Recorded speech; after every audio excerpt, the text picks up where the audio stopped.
بھائی نے انہیں بازار میں فروخت کیا تو ہماری خوشی کی انتہا نہ رہی۔ ہمارے پاس 4 سے 5 لاکھ روپے اکٹھے ہو گئے، جو شاید آج کے 30-40 لاکھ روپے کے برابر ہوں۔ اماں مجھے بار بار محتاط رہنے کا مشورہ دیتی تھی۔ محلے اور گرد و نواح میں کسی کو کانو کان خبر نہیں ہونی چاہیے۔ میں نے نوکری سے استعفیٰ دے دیا۔ نصرت میرے اس فیصلے پر بہت حیران ہوئی۔ میری نوکری چھوڑتے ہی اگلے دن بھاگی چلی آئی اور کہنے لگی، مجھے یقین نہیں آتا کہ میرے اس رویے سے تم اتنی دل برداشتہ ہو جاؤ گی کہ نوکری ہی چھوڑ دو گی۔ اسے اس بات کا تو بالکل اندازہ ہی نہیں تھا کہ میں نوکری کیوں چھوڑ رہی ہوں۔ وہ سمجھ رہی تھی کہ شاید میں اس کے رویے کی وجہ سے ناراض ہوں اور وہاں گاؤں میں رہنا نہیں چاہتی، اس لیے میں نے نوکری چھوڑ دی۔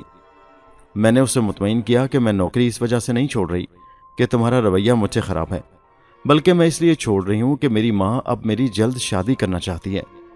نصرت مجھے کافی دیر تک سمجھاتی رہی کہ نوکری مت چھوڑ، نوکری تیرے ماں اور بھائی کے لیے بہت ضروری ہے، مگر میں نے اسے دو ٹوک کہہ دیا، مجھے مجبور نہ کرو، اب میں نوکری کو جاری نہیں رکھ سکتی۔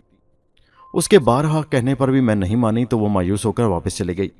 آہستہ آہستہ ہم نے کافی سارا سونا بیچا اور ہمارے پاس دولت کی ریل پیل ہو گئی۔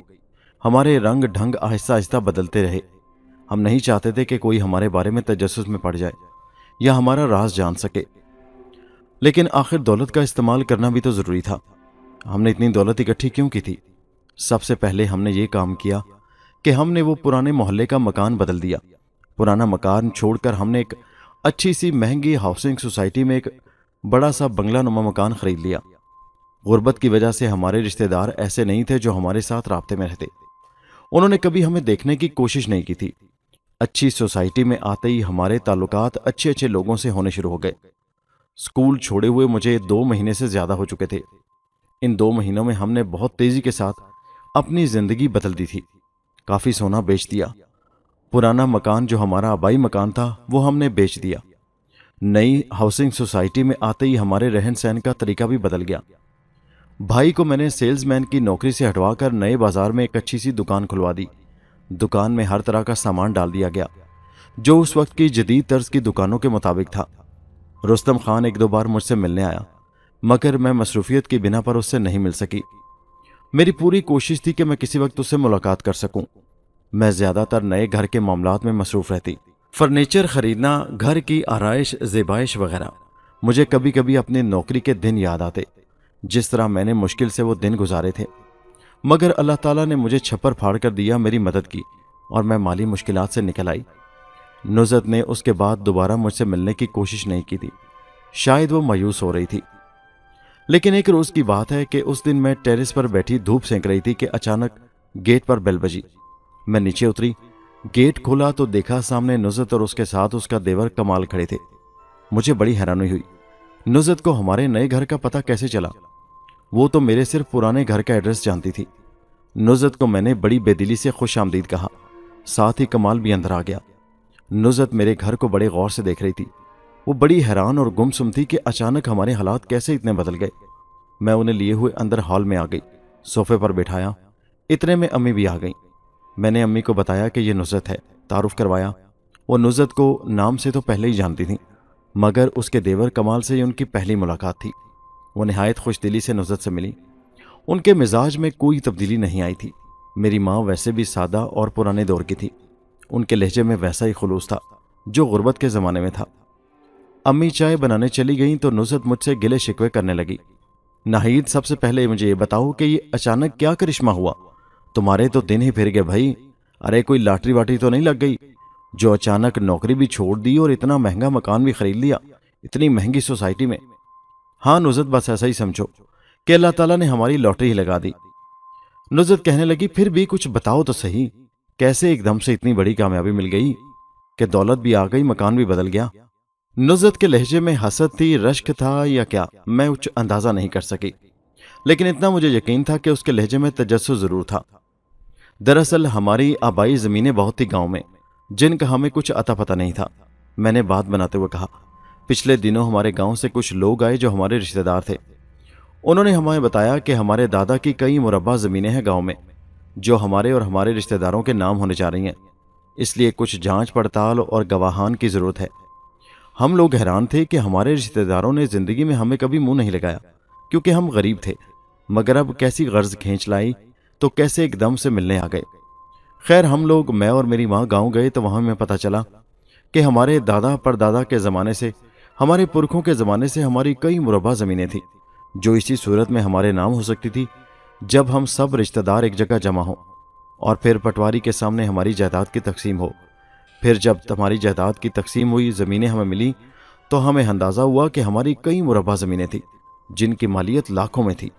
بس وہ زمین ہمیں ملی اور ہم نے وہ زمین بیچ دی۔ اسے بیچ کر ہی ہمارے حالات تبدیل ہوئے، اسی لیے میں نے وہ نوکری چھوڑ دی۔ میں نے اسے جھوٹی تفصیل سنا دی، آخر کوئی بہانہ بھی تو بنانا تھا مجھے۔ اب میں اسے یہ تو نہیں بتا سکتی تھی کہ میرے ہاتھ ایک خزانہ لگا ہے، اور وہ بھی اسی اسکول کی بلڈنگ میں۔ اچھا، واہ بھائی واہ، تم لوگوں کو تو خدا نے چھپر پھاڑ کر دیا ہے، نزہت ہنس کر بولی۔ اچھا، اگر تم نے نوکری چھوڑ دی ہے تو اب تم کیا کرو گی؟ اس ساری گفتگو کے دوران میں نے محسوس کیا کہ اس کا دیور کمال مجھے دلچسپی بھری نظروں سے گھور رہا تھا۔ کرنا کیا ہے، بس آرام اور عیش، میں نے نخرے سے کہا تو وہ نزہت بولی۔ شادی کا کوئی ارادہ ہے بھائی یا نہیں؟ نہیں بھائی، جب کوئی پسند آئے گا مجھے تو کر لوں گی۔ کیوں، ابھی کیوں نہیں؟ بھائی میرے معیار کا کوئی ملے گا تو تب نا۔ یہ تم کیا کہہ رہی ہو ناہید؟ کیسا معیار؟ ارے بھائی معیار کا مطلب ہے کوئی میری پسند کے مطابق ہوگا، مال و دولت والا ہوگا تو کر لوں گی۔ میں نے کندھے اچکا کر کہا تو وہ بولی، دیکھو دراصل میں کمال کے سلسلے میں تمہارے پاس آئی ہوں۔ تم جانتی ہو کمال تمہیں شروع سے پسند کرتا ہے اور تم سے شادی کرنا چاہتا ہے۔ کمال میرا دیور ہے، میں اسے اچھی طرح جانتی ہوں، اس میں کوئی برائی نہیں۔ میں اس کی پہلی حرکت پر تم سے معافی چاہتی ہوں، نادانی میں اس سے یہ حرکت ہو گئی، مگر اس نے مجھے بتایا ہے کہ یہ دل و جان سے تمہیں چاہتا ہے، تم سے پیار کرتا ہے، تم اس سے شادی کر لو۔ میں نزہت کی بات سن کر ایک دم سیخ پا ہو گئی، مجھے غصہ آ گیا۔ نزہت زبان سنبھال کر بات کرو، تم نے مجھے سمجھ کیا رکھا ہے؟ تم میرے گھر آئی ہو، میری مہمان ہو، ورنہ… نزہت میرے اس طرح لہجہ بدلنے پر ایک دم حیران رہ گئی، بولی، یہ تم کس لہجے میں مجھ سے بات کر رہی ہو ناہید؟ میں تمہاری بہت پرانی سہیلی ہوں، ہر دکھ سکھ میں تمہارے کام آئی ہوں۔ اگر تم نے رشتے سے انکار ہی کرنا ہے تو یہ کوئی طریقہ نہیں کہ تم مجھے گھر آئے ہوئے بے عزت کر رہی ہو، ذلیل کر رہی ہو، رسوا کر رہی ہو مجھے۔ نزہت کا لہجہ ایک دم دکھ بھرا ہو گیا، مگر میں تو اس وقت ہوا کے گھوڑے پر سوار تھی۔ میں نے غصے سے کہا، نزہت میں جانتی ہوں کہ تم نے میرا بہت ساتھ دیا، مگر تمہیں مجھ سے شادی کے لیے یہی لنگور ملا تھا؟ میں نے کمال کی طرف اشارہ کیا۔ میں اسے کیا سمجھتی ہوں؟ اسے فوراً لے کر یہاں سے چلی جاؤ اور آئندہ خبردار اس کا رشتہ لے کر یہاں آئی، میں اس کی شکل دیکھنا بھی گوارا نہیں کرتی۔ نزہت میرے اس لہجے پر ہکا بکا رہ گئی۔ ناہید یہ تمہیں کیا ہو گیا ہے؟ دولت آتے ہی تمہاری آنکھیں پھر گئیں؟ کمال کا چہرہ بھی اس بے عزتی پر دھواں دھواں ہو رہا تھا، وہ اپنی اتنی تذلیل پر عجیب و غریب کیفیت میں آ گیا تھا۔ نزہت میں تم سے الجھنا نہیں چاہتی، معاف کرنا، میرے اور تمہارے معیار میں اس وقت زمین آسمان کا فرق ہے۔ تمہارا یہ کمال اس وقت اگر مجھ سے شادی کی خواہش کر رہا ہے تو یہ آسمان کو چھونے کی کوشش کر رہا ہے۔ اسے کہو میری نظروں کے سامنے سے گم ہو جائے، اور بے شک آئندہ تم بھی مجھ سے ملنے مت آنا، مجھے تم جیسی خود غرض سہیلی نہیں چاہیے۔ اب میرے پاس دولت دیکھی ہے تو میرا رشتہ لے کر آ گئی۔ میری اس بات سے نزہت کا چہرہ بیچاری کا رونے والا ہو گیا تھا۔ وہ اچانک اٹھی اور بولی، ناہید، دولت نے تمہاری آنکھوں پر پٹی چڑھا دی ہے، مگر یاد رکھو جو چھپر پھاڑ کر دیتا ہے وہ اسی طرح واپس بھی لے سکتا ہے۔ تم آج اپنے وہ دن بھول گئی ہو جس دن تم وین کا کرایہ تک بچانے کے لیے کتنی دور تک پیدل سفر کرتی تھی؟ آج دولت کی ہوس نے تمہاری آنکھوں پر پردہ ڈال دیا ہے۔ دولت آنے سے انسان کا اصل چہرہ اور اصل شکل سامنے آ جاتی ہے۔ تمہارا بھی اصلی چہرہ میرے سامنے آ چکا ہے۔ کمال تمہیں پسند نہیں، یہ الگ بات ہے، مگر تمہیں اس طرح ہماری بے عزتی کرنے کا کوئی اختیار نہیں، کوئی حق نہیں، سمجھی تم؟ اچھا، مجھے لیکچر نہیں سننا، نزہت تم جا سکتی ہو، میں نے بے رخی سے کہا تو نزہت ایک دم پلٹی اور کمال کو ساتھ لیے ہوئے میرے گھر سے چلی گئی۔ میں نے اسے بے عزت کر کے گھر سے نکلنے پر مجبور کر دیا تھا اور میں اس پر بہت خوش تھی۔ شکر ہے جان چھوٹی ان تھرڈ کلاس لوگوں سے، میں آئندہ ان کا چہرہ بھی دیکھنے کی روادار نہیں۔ میں دل ہی دل میں بہت خوش تھی کہ اس مڈل کلاس سہیلی سے میری جان چھوٹی، اور اس کے چھچورے دیور سے بھی۔ اماں چائے لے کر آئیں تو پوچھا کہ نزہت کہاں چلی گئی، تو میں نے بتایا کہ اسے کچھ ضروری کام یاد آ گیا تھا، اس لیے چلی گئی۔ میں نے اپنی ماں کو جان بوجھ کر نہیں بتایا تھا کہ وہ آئی کس لیے تھی اور اتنی جلدی چلی کیوں گئی، ورنہ شاید وہ میرے اس طرح کے سلوک پر برا منا جاتی۔ مجھے اس کی بے عزتی کر کے گھر سے نکالنے کا کوئی افسوس نہیں تھا۔ میں نے آگے پیچھے کئی امیر لڑکیوں سے دوستی کر لی، سوسائٹی میں ایک سے بڑھ کر ایک اچھی اور امیر فیملی تھی، انہی میں ایک رومانہ بھی تھی، امیر ماں باپ کی اکلوتی بگڑی ہوئی بیٹی، مگر اس کی یہی عادت مجھے پسند تھی کہ وہ بے انتہا امیر تھی اور اسے اپنی امیری دکھانے کا بھی شوق تھا۔ وہ میری سب سے بے تکلف سہیلیوں میں شامل ہو گئی۔ انہی دنوں میرے سر پر جنون سوار ہوا کہ لوگوں کو دکھانے کے لیے مجھے کچھ کرنا چاہیے تاکہ کوئی مجھ پر یہ سوال نہ اٹھا سکے کہ ہمارے پاس اتنی دولت اچانک کہاں سے آ گئی۔ میں نے شہر کے ایک پوش علاقے میں ایک بہت بڑا کپڑوں کا ایک بوتیک کھولنے کا ارادہ کیا۔ ہم کافی سارا سونا بیچ کر بینک میں ڈھیر دولت جمع کروا چکے تھے۔ اتنا بڑا اور بھاری اکاؤنٹ ہونے کی وجہ سے میری گردن میں سریا سماتا چلا جا رہا تھا۔ میں نے بہت زبردست قسم کا بوتیک کھولا اور اس میں 3-4 لڑکیاں ملازم رکھ لیں۔ اب میں صبح ٹھاٹھ سے 11 بجے اٹھ کر بوتیک جاتی اور شام تک بیٹھ کر کام کرتی۔ میں گاہکوں سے منہ تک نہیں لگاتی تھی، بلکہ میرے ورکر ملازمین ہی ان سے ڈیل کرتے۔ میں نے بوتیک کے اندر بہت سی ملازمائیں رکھی تھی۔ میں نے بوتیک کے اندر ایک چھوٹا سا آفس بنا رکھا تھا جس میں اے سی اور دوسری آسائشیں موجود تھیں۔